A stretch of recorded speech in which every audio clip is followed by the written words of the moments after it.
Nah, cara mengetahuinya dari mana? Dari Slick OJK. Berarti kemungkinan besar perusahaan pihak ketiga ini bisa menagih kepada kalian. Assalamualaikum warahmatullahi wabarakatuh. Apa kabar teman-teman semuanya? Semoga semua dalam keadaan sehat walafiat ya. Diberikan kesehatan, kelancaran, serta kemudahan dalam segala urusan apapun itu. Hari ini semangat kita, kuat mental kita, makin kita menambah wawasan. Oke teman-teman, kali ini saya akan membahas tentang deretan pinjol-pinjol ini yang resmi menjual data kalian kepada pihak ketiga.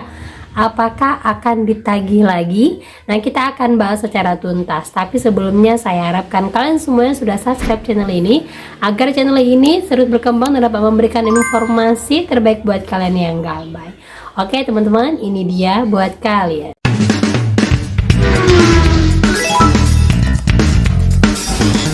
Oke teman-teman, sebelumnya saya mau bahas dulu ya yang lagi tren ataupun yang lagi gencar saat ini, tagihan dari Ada Kami, yang mana informasinya sudah bekerja sama dengan pihak luar. Nah, seperti ini WA Ada Kami yang paling banyak beredar ya, kita bacakan. Harap diperhatikan, kami telah bekerja sama dengan vendor resmi Ada Kami untuk membantu proses penagihan Anda hari ini. Dan ternyata bukan 1-2 orang saja, banyak yang diinformasikan seperti ini. Nomor KTP, alamat rumah, alamat tempat kerja rekening sudah tercantum di sistem kami. Jika Anda diam, maka akan kami alihkan ke kolektor lanjutan dari Ada Kami. Nah, banyak yang bertanya, apakah benar Ada Kami saat ini sudah ada di lapangan? Nah, itu dia teman-teman ya. Jadi saya sampaikan sejauh ini Ada Kami belum ada di lapangan. Jadi ancaman yang seperti ini adalah ancaman hoax yang memang menakut-nakutkan kalian untuk DC-nya itu biar dapat target. Perlu diingat ya, DC kalau emang mau turun ke lapangan dia tidak akan info seperti ini. Sekalipun sudah bekerja sama dengan pihak ketiga, pastinya pihak ketiga itulah yang akan WA kalian, bukan pinjolnya. Ya, seperti contoh, saya Desi dari Call Mitra menagih kalian. Berarti kan si Call Mitranya yang menghubungi kalian, bukan Ada Kaminya. Jadi kalau ancaman seperti ini saya sampaikan hoax, tidak usah diladenin, abaikan saja, mau apapun isinya langsung dihapus atau auto blokir aja. Ya teman-teman ya. Nah, update lagi untuk yang galbay kredi 1 teman-teman atau 360 kredi. Kalau kita galbay 10 juta atau 80 jutaan ke atas masih aman nggak sekarang? Nah, seperti ini informasinya. Kak, tolong kasih tahu dong, galbay kredi 1 hampir 13 juta, resikonya apa? Nggak nyangka aku hutangku di satu aplikasi aja sudah begini. Nah, ternyata yang mengalami hal yang sama dengan kakak ini banyak. Bahkan hutangnya sampai 100 juta dia masih aman-aman saja. Seperti dia bilang, temanku 80 juta 100 juta masih hidup. Nah, manusianya lokasinya di Jakarta pula. Semua orang pasti nggak mau berhutang, tapi ekonomi aja begini, negara aja yang bikin rakyat biar berhutang. Pinjol kan udah dari lama, galbay pinjol pasti lapor OJK. OJK aja diam aja laporannya apapun itu. Kalau DC pinjol tuh rata-rata masih enak diajak bicara diskusi, beda kalau DC motor atau mobil ataupun bank. Karena temanku rata-rata DC mereka pun banyak galbay di semua aplikasi. Nah, ini benar sekali. DC pun semua pinjol itu hampir banyak yang galbay. Nah, itu dia teman-teman ya. Sejauh ini informasi yang bisa saya sampaikan adalah masih aman. Untuk DC lapangan sekalipun ada, paling hanya di seputaran Jabodetabek dan itu pun random. Karena apa? Kredi 1 itu adalah pinjol yang masih menengah ke bawah. Itu adalah pinjol 360 kredi yang sudah berubah nama. Nah, pinjol ini pun kalau ada DC lapangannya tidak terlalu banyak. Dan kebanyakan pinjol ini banyak menghapuskan utang untuk hutang kalian yang di bawah dari 1 juta. Udah pernah saya sampaikan kepada kalian, sekalipun dia masuk ke dalam Slick OJK, masih banyak orang yang dihapuskan hutangnya. Dan lanjut lagi teman-teman, jadi dari informasi ini semua, ada seorang teman yang info, Mbak, saya sudah galbay dari tahun 2019, masih ditagih sama pinjolnya. Saya coba pertanyakan hal ini kepada OJK, katanya pinjolnya ini sudah tidak ada lagi.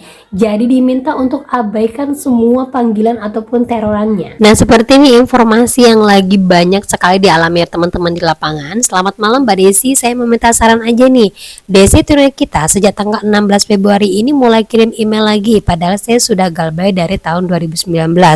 Tapi emailnya bukan ke saya saja, melainkan ke mailing perusahaan dan ke Gmail teman kerja saya di CC gitu. itu. Saya sudah melaporkan ke OJK dan balasannya tunai kita sudah tidak terdaftar lagi. Di email itu ada nomor yang bisa dihubungin, sampai hari ini masih dikirim email yang sama. Nah, kembali lagi teman-teman ya, sebelumnya tunai kita ini sudah pernah saya angkatkan vlog, tapi sekarang menjelang lebaran tunai kita ini mulai naik lagi. Berarti mengatakan bahwa kalau Galbay dari tahun 2019 untuk hutang yang dijual kepada pihak ketiga akan tetap ditagih. Nah, apa aja itu pinjol-pinjolnya? Nah, bagaimana cara mengatasi hal ini? Nah, itu dia teman-teman ya. Jadi kalau udah pinjol uang kita ini menagih lagi kepada kalian, mau hutang kalian 2019, 2020, udah tidak usah dibayarkan lagi sekalipun hutangnya sudah dijual kepada pihak ketiga. Sudah saya bahas berkali-kali, kalau sudah ditagih sama yang ilegal, jangan dibayarkan, karena OJK sendiri sudah menyarankan kalau pinjolnya sudah tidak beredar dan yang menagih itu adalah ilegal, berarti bisa diabaikan. Kalaupun sampai mencemarkan nama baik kalian, terus mengintimidasi kalian, segera lapor kepada polisi. Nah, itu sudah disampaikan sama OJK berkali-kali dan sudah disampaikan juga, dan saya sudah buatkan vlog juga buat kalian. Jadi perlu diingat, ada beberapa pinjol-pinjol yang resmi menjual data kalian kepada pihak ketiga. Nah, cara mengetahuinya dari mana? Dari slik OJK. Berarti ada kemungkinan 4 tahun ataupun 5 tahun dari sekarang, kemungkinan besar perusahaan pihak ketiga ini bisa menagih kepada kalian, sama halnya yang terjadi pada tunai kita ini yang sudah Galbay dari tahun 2019 tapi masih ditagih. Nah, kalau seperti ini bagaimana kakak? Rata-rata pinjolnya yang saya temuin atas laporan teman-teman saya yang Galbay, dan ini memang terbukti ada di slik OJK, sudah dijual kepada pihak ketiga. Yang pertama itu adalah Isi Cash, lanjut lagi ada Kami, kemudian ada Pundi, lanjut Samir, kemudian Kredi One ataupun yang dulunya 360 kredi, kemudian Pinjam Yuk, Aku Laku sebagian saja, kemudian Es Pinjam sebagian saja juga, nggak terlalu banyak ya, rata-rata masih mereka usahakan untuk ditagih, tidak dijual kepada pihak ketiga. Dan yang terakhir itu adalah Monas, Modal Nasional. Nah, kemungkinan besar 5 tahun ke depan mereka akan menagih kepada kalian, tetapi syarat-syarat harus menagih pasti akan tetap sama dan sudah saya jelaskan berkali-kali pada kalian. Dan saya ingatkan sekali lagi, sama halnya seperti tunai kita, kalau seandainya pihak ketiga yang menagih kepada kalian adalah ilegal, sudah otomatis utang kalian auto lunas seperti yang disampaikan oleh OJK di awal-awal sebelumnya. Kalau sudah mengintimidasi, otomatis bisa lapor kepada polisi. Dan hutang-hutang ini yang datang kepada pihak ketiga, kalau tidak terdaftar di OJK, otomatis tidak akan masuk ke dalam slik OJK, sudah otomatis akan lunas. Jadi kalian perlu perhatikan lagi, perlu diingat, seandainya nanti pinjol-pinjol ini masih berdiri di 5 tahun ke depan tetapi menagih kepada kalian dari perusahaan lain, pihak ketiga, berarti jangan dibayarkan sekalipun kalian tahu bahwa pinjolnya masih ada. Yuk teman-teman ya. Jadi perlu diperhatikan lagi, ini adalah hal yang harus kalian ingat-ingat, harus kalian simpan, kalau bisa kalian catat. Dan kalau 5 tahun ke depan konten saya masih ada, alhamdulillah kita masih bisa saling berbagi. Tapi kalau 5 tahun ke depan konten saya sudah tidak ada lagi, kalian ingat pesan saya sekarang ini, ke depan seandainya ini terjadi, kalian sudah tahu harus apa. Gitu teman-teman ya. Nah oke, itu dia teman-teman ya. Jadi kalau masih mau lanjut Galbay, saya lebih menyarankan kan untuk Galbay. Ingat, posisi UMKM juga sekarang sedang sepi, lesu, sekalipun bulan puasa. Banyak orang yang mau mengajukan pinjol kemana-mana selalu ditolak, padahal callnya satu.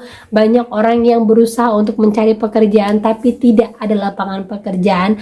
Jadi ingat, lakukanlah Galbay untuk kebaikan kalian. Lebih baik kalian ambil tindakan Galbay saat ini untuk hidup kalian lebih baik lagi, daripada kalian memaksakan diri gaya lubang tutup lubang lagi. Ke depan setelah ekonomi kalian membaik, kalian bisa membayar hanya yang kalian Galbaykan saja, bukan dengan anak-anaknya, dan itu lebih baik lagi. Gitu teman-teman ya. Nah oke, itu dia informasi yang bisa saya sampaikan buat kalian. Semoga informasi ini menjadi mood booster, semangat baru lagi. Dan akhir kata saya ucapkan Assalamualaikum warahmatullahi wabarakatuh.